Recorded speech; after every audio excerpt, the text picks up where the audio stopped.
Often in programming, we're going to want to reuse code that we've already written. And in order to do this, we're going to utilize functions for that purpose. Functions offer us a lot of benefits. The first is that it allows us to organize code into like sections so that we can understand a function does a particular purpose, say adds two numbers together. We know where to find that logic every time. It will be within a function, so it's sort of like self-contained.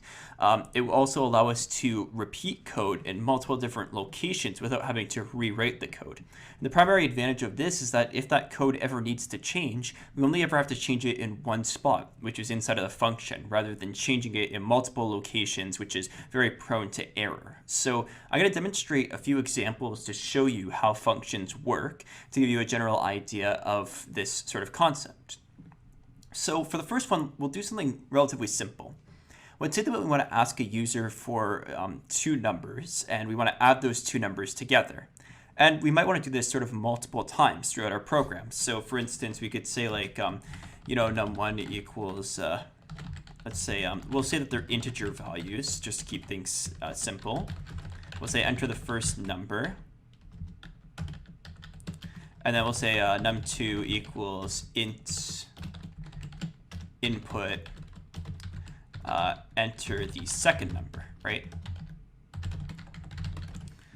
So this would be an example, and then we could say like answer equals num1 plus num2, and then we could say print out the answer.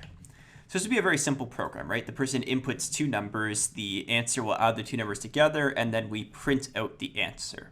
Now, what we're going to say is, suppose that we want them to then enter in like a third number, right? So maybe there'll be like a third number that they can input, enter the third number, right? And then maybe we want to take the answer, and we want to take the answer plus num3, right? So we could have done like answer plus equals num3 as well. Both would be the same. But essentially the idea is they input the two numbers, we add them together, and then they input a third number, and then we add that onto the total, right? So suppose we wanted to implement this logic. The way that it's set up right now, you'll notice that there's a few like different similarities, right? You notice that these adding two numbers together is something that's consistent. We're consistently adding two numbers together. So it could be a good candidate to turn that adding two numbers together into a function. So let's go ahead and do that. To do that, I'm going to head to the top of my program, and I'm going to type in the following. I'm going to type in def, and I'm going to type in the name of the function. Def simply just means like define. It tells it that we're defining a function. So my function is going to be called, let's say, add two numbers. So that's the name of our function, and then we're going to put a set of brackets. Inside of these brackets, we're going to say what values need to be provided to this function. So I'm going to say first and second, that being the first number that you want to add and the second number that you want to add. Then from here, what we could do is we could do something like this. We could say answer equals first plus second, and then we can do this, return answer. What happens here is when this function is called, we provide it with the first number and the second number that we want to add together. What will happen is it will add the two numbers together and set them equal to the answer. And then it will return back the answer that it calculated. So it will give back this answer to whatever was calling it. So to give you an idea of what exactly this is, if we can replace this num1 plus num2 with the following: add two numbers, first, or in this case it would be num1 and num2, right? So num1 and num2 are the two numbers that we want to add together.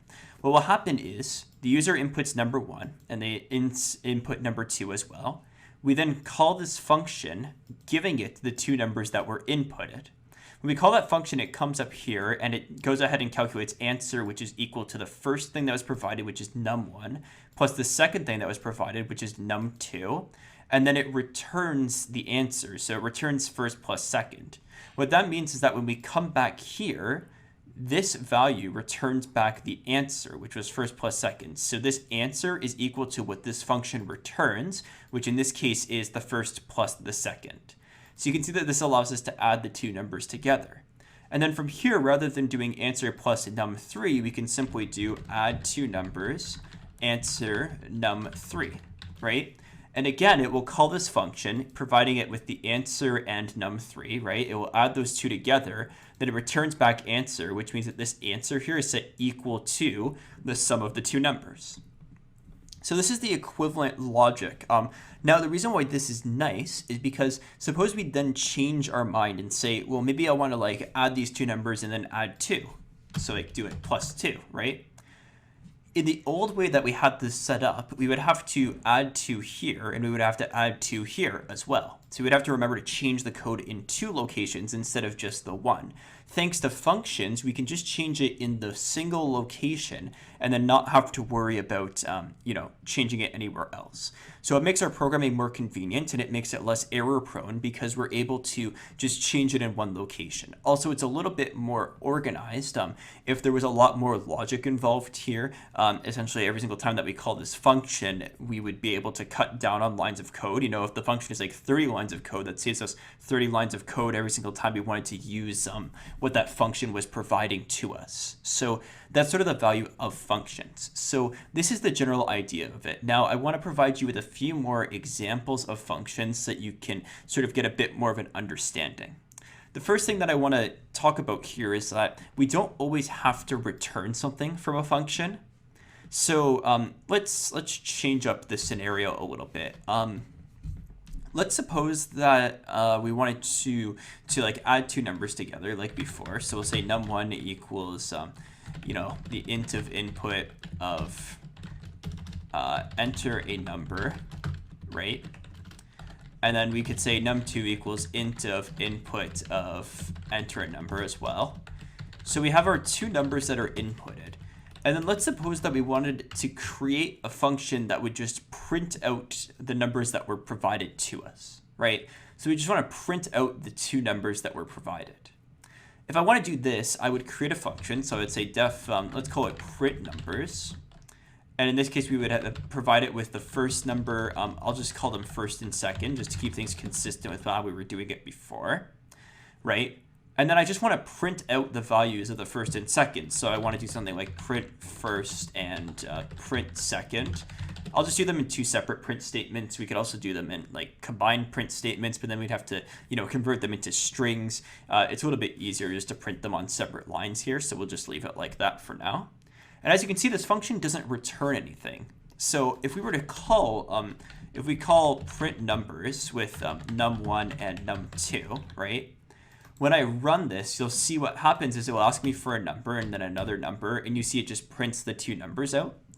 Essentially, all that happens here is we call this function, it comes up here, it does the actions that are indented, and then it returns back to this point, but it doesn't return anything to it. It just brings us back to that point. So that's the general idea of when we don't have a return statement. So it's a good thing to keep in mind. You don't always have to return something from your function. Your function can just take an action and then bring you back to where it was called from. It doesn't necessarily have to return anything. Along a similar line, you don't always have to provide arguments to the function either. So you can sort of like remove these arguments and just have, an empty set of parentheses, which means that the function is called without any sort of arguments to it. Now, there are a few different reasons why you may want to do this. You could have logic that isn't like dependent on any sort of variables from the program. It just sort of like does something like consistently each time. For example, take a look at these prompts here that say enter a number. This could be a perfect candidate for a function, right? Rather than having this, we could do something a little bit different.